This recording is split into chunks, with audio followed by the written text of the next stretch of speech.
దేవుడు ఏ విధంగా అయితే పనిచేస్తాడో, దేవుడు ఎలాంటి వాటినైతే జరిగించగలడో సేమ్ అదే విధంగా సాతాను కూడా చేయగలడు.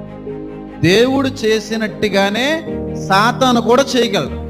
సాతాను ఏమి చేయలేడంటే ఆత్మకు రక్షణ ఇవ్వలేడు, పాపాన్ని క్షమించలేడు, నిత్య జీవానికి ఎవరిని కూడా పంపలేడు. ఈ మూడు చేయలేడు సాతాను.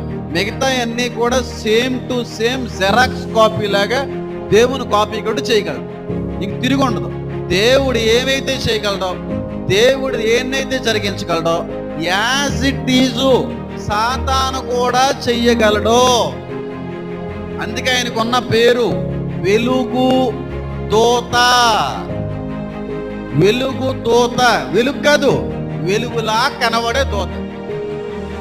సేమ్ చేస్తాడు, మూడు చేయలేడు. చెప్పండి, ఆత్మరక్షణ ఇవ్వలేడు, పాప క్షమాపణ ఇవ్వలేడు, నిత్య